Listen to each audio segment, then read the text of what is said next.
नमस्कार दोस्तों, मैं हूं मनोज राय। आज हम बात करेंगे बेल वृक्ष के बारे में। बेल वृक्ष के क्या क्या औषधीय गुण हैं, यह क्या क्या काम में आता है, इसके बारे में संपूर्ण जानकारी देंगे। तो आइए शुरू करते हैं। आज का औषधीय पौधा बेल।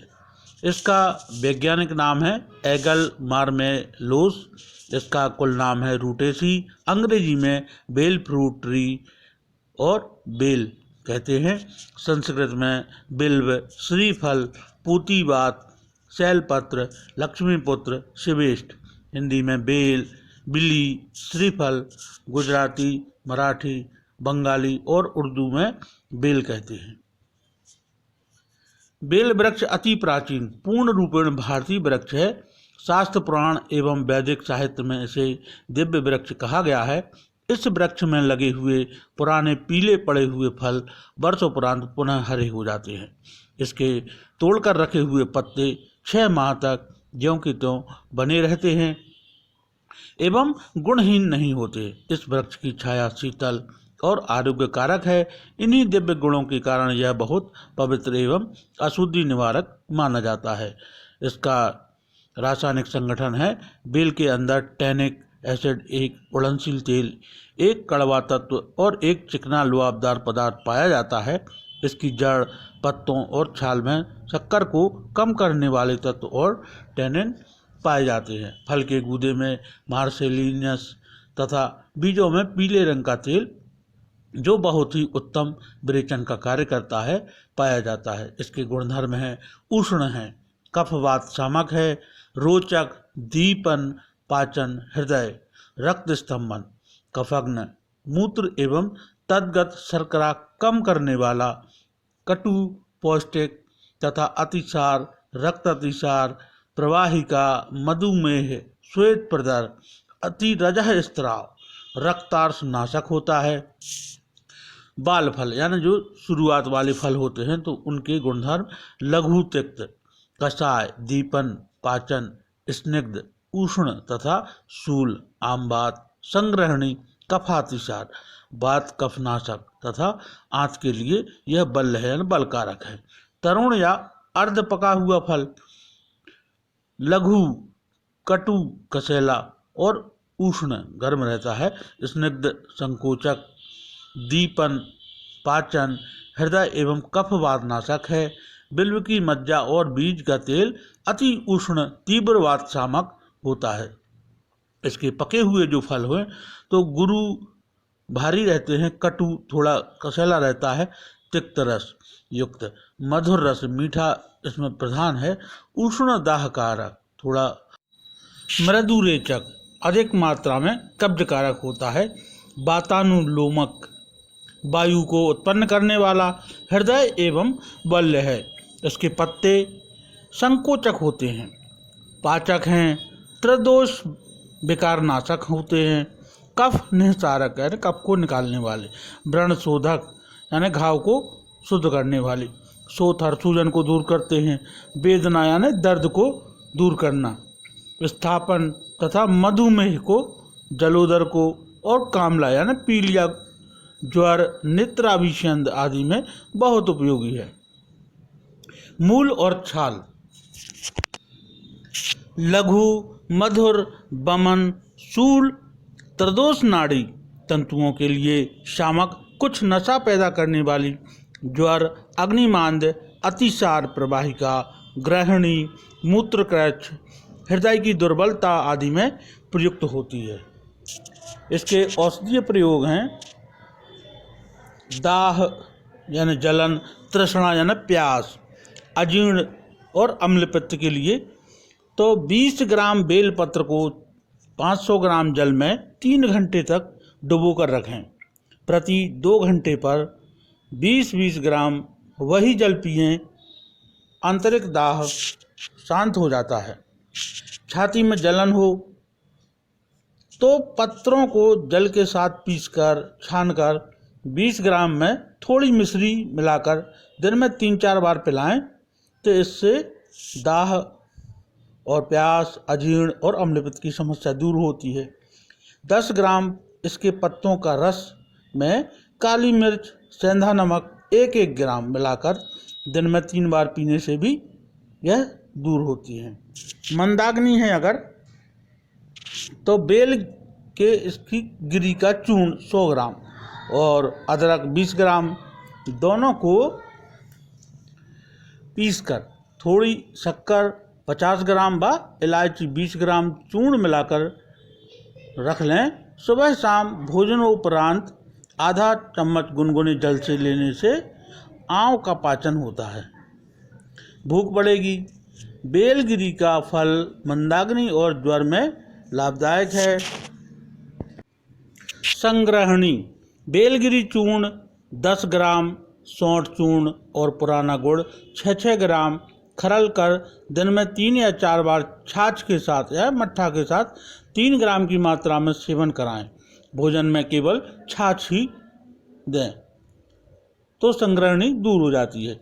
बेलगिरी और कूड़ा छाल यानी कुटज की छाल दोनों का चूर्ण एकत्र कर मिलाएं 10 से 20 ग्राम तक। रात्रि के समय 150 ग्राम जल में भिगोकर प्रातः इसे मसलकर छानकर पिलाएं। कच्चे बेल को आग में सेककर 10 से 20 ग्राम गूदे में थोड़ी शक्कर और शहद मिलाकर पिलाएं तो इससे भी संग्रहणी दूर हो जाती है। प्रवाहिका में बेलगिरी एवं तिल संभाग लेकर कल्क कर दही की मलाई या घी के साथ सेवन करने से प्रवाहिका दूर हो जाती है। प्रवाहिका में पत्तों का रस 10 ग्राम और 3 ग्राम मधु मिलाकर प्रति 3 घंटे के अंतर से चटाते हैं तो वह ठीक हो जाती है। अतिसार है अगर, तो बेल के कच्चे फल को आग में सेक कर 10 से 20 ग्राम गूदे को मिश्री के साथ दिन में 3-4 बार खिलाने से पुराना अतिसार और आमातिसार भी दूर हो जाता है। सूखे बेल के गिरी का चूर्ण 50 ग्राम, श्वेत कत्था 20 ग्राम दोनों के महीन चूर्ण में 100 ग्राम मिश्री मिलाकर 1.5 ग्राम की मात्रा में दिन में 3-4 बार के सेवन से सब प्रकार के अतिसारों में लाभ होता है। गर्भवती स्त्री को अतिसार होने पर 10 ग्राम बेलगिरी के पाउडर को चावल के धोवन के पानी के साथ पीसकर थोड़ी मिश्री मिलाकर दिन में 3-4 बार देने से लाभ होता है। 5 ग्राम बेलगिरी को सौंफ के अर्क में घिसकर दिन में 3-4 बार देने से बालकों के हरे पीले दस्त ठीक होते हैं। रक्त अतिसार में बेलगिरी के 50 ग्राम गूदे को 20 ग्राम गुड़ के साथ दिन में 3 बार खाने से रक्त अतिसार मिट जाता है। बेलगिरी और धनिया 1-1 भाग, मिश्री 2 भाग एकत्र कर 2 से 6 ग्राम तक ताजे जल से प्रातः और शाम सेवन करने से उत्तम लाभ होता है। कच्चे बेल को कंडे की आग में भूनें, जब छिलका बिल्कुल काला हो जाए तब भीतर का गूदा निकालकर 10 से 20 ग्राम तक दिन में 3 बार मिश्री मिलाकर सेवन करने से रक्त अतिसार यानी खूनी अतिसार दूर होता है।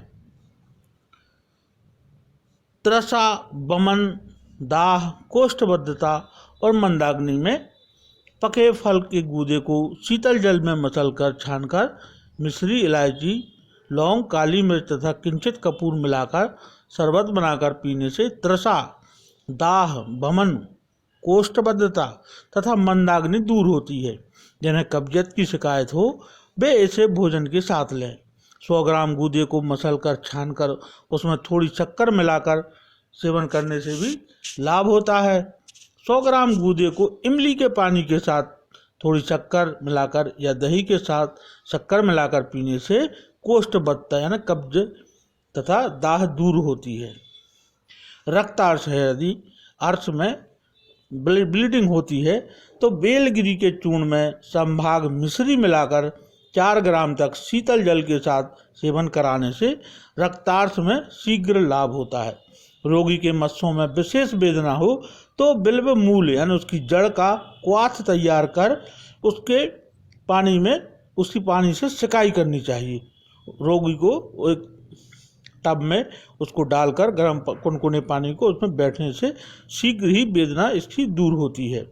मधुमेह है अगर, तो ताजे पत्तों को संभाग 10 ग्राम से 20 ग्राम तक पीसकर उसमें 5 से 7 काली मिर्च भी मिलाकर पानी के साथ सुबह खाली पेट सेवन करने से मधुमेह में आशातीत लाभ प्राप्त होता है। प्रतिदिन प्रातःकाल 10 ग्राम पत्र स्वरस का सेवन भी गुणकारी है। बेलपत्र, हल्दी, गिलोय, हरड़ बहेड़ा और आंवला 6-6 ग्राम सबको कूटकर 250 ग्राम जल में रात्रि को कांच के बर्तन या मिट्टी के बर्तन में भिगो दें। प्रातःकाल खूब मसलकर छानकर आधी मात्रा में सुबह और आधी मात्रा में शाम को 2-3 माह तक सेवन करने से यह रोग नष्ट हो जाता है। बेलपत्र और नीम पत्र 10-10 नग तथा तुलसी पत्र 5 नग इनको पीसकर गोली बनाकर प्रातः नित्य जल के साथ सेवन करें। यदि कामला है, पीलिया है, तो कामला में पांडु रोग में कोमल पत्रों के 10 से 30 ग्राम तक रस में आधा ग्राम काली मिर्च का चूर्ण मिलाकर प्रातः और शाम सेवन करने से लाभ होता है। यदि जलोदर की समस्या है तो ताजे पत्रों के 25 से 50 ग्राम तक रस में छोटी पिपली चूर्ण 1 या 1.5 ग्राम मिलाकर पिलाने से लाभ होता है। यदि प्रदर की समस्या है तो बेलपत्र रस को दोनों समय शहद के साथ सेवन कराने से बहुत लाभ होता है।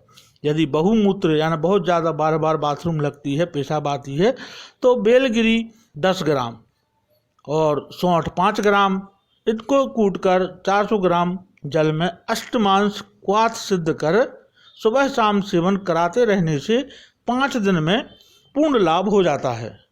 यदि मूत्रकृच्छ है तो इसके ताजे फल के गूदे को पीसकर दूध के साथ छानकर उसमें शीतल चीनी का चूर्ण मुरमुरा कर पिलाने से पुराना मूत्रकृच्छ मिट जाता है। पेशाब रुक रुक कर होने में यह अत्यंत लाभदायक है। कमजोरी में बेल के फायदे। केवल बेलगिरी के चूर्ण को मिश्री मिले हुए दूध के साथ सेवन करने से रक्ताल्पता यानी खून की कमी, शारीरिक दुर्बलता तथा वीर्य की कमजोरी दूर होती है। धातु दौर्बल्य में 3 ग्राम इसके पत्तों का चूर्ण में थोड़ा शहद मिलाकर सुबह शाम नियमित चाटने से यह दूर होती है। पत्र का स्वरस यानी पत्तों का रस में यह या पत्रों की चाय में जीरा चूर्ण और दूध मिलाकर पिएं। मात्रा पत्र की स्वरस की 20 से 50 ग्राम, जीरा चूर्ण 6 ग्राम, मिश्री 20 ग्राम और दूध। बेलगिरी और अश्वगंधा और मिश्री समभाग चूर्ण कर उसमें 1/4 भाग उत्तम केसर का चूरा मिलाकर 4 ग्राम तक प्रातः और सायं खाकर ऊपर से गर्म दूध पिएं। सुखाए हुए पक्व फलों के गूदे के महीन चूर्ण का थोड़ी मात्रा में नित्य प्रातः सायं सेवन करने से कमजोरी दूर हो जाती है। दुर्गंध नाशक, यदि शरीर की दुर्गंध दूर करने के लिए तो इसके पत्तों के रस का लेप करना चाहिए, तो जो शरीर की दुर्गंध है वह दूर हो जाती है। शरीर में अगर कहीं कांटा आदि लगा हुआ है तथा निकल नहीं रहा हो तो इसकी पत्तों की पुलटिस बांधने से वह वहीं गलकर नष्ट हो जाता है तथा कोई विकार भी इससे नहीं होता। यदि दर्द है यकृतशूल में 10 ग्राम पत्र स्वरस में 1 ग्राम सेंधा नमक मिलाकर दिन में 3 बार पिलाने से बहुत लाभ होता है। फोड़े फुंसी में रक्त विकार से उत्पन्न फोड़े फुंसियों पर इसकी जड़ या लकड़ी को जल में पीसकर लगाने से बहुत लाभ होता है। यदि जला हुआ है, अग्निदग्ध है, तो कीटदंश पर या अग्निदंश दग्ध पर इसके ताजे पत्तों के रस को बार बार लगाने से शक्ति मिलती है। व्रण, गंड, गलगंड, नारू आदि रोगों में कैंसर अथवा कार्बंकल नामक भयंकर जहरीले व्रणों के सुधार हेतु पत्तों की पुलटिस पत्र रस से या क्वाथ से इसके धोने से तथा साथ ही नित्य 25 ग्राम तक इसके पत्तों के रस दिन में 3 बार सेवन कराने से भयंकर व्रण भी ठीक हो जाता है। गलगंड व अपची में भी यह प्रयोग बहुत लाभकारी है। यदि बुखार है तो जिसमें लीवर की दशा ठीक ना हो, उसमें बेल की अष्टमांश क्वाथ सिद्ध कर उसमें मधु मिलाकर प्रातः और सायं 20 ml की मात्रा में पीने से लाभ होता है।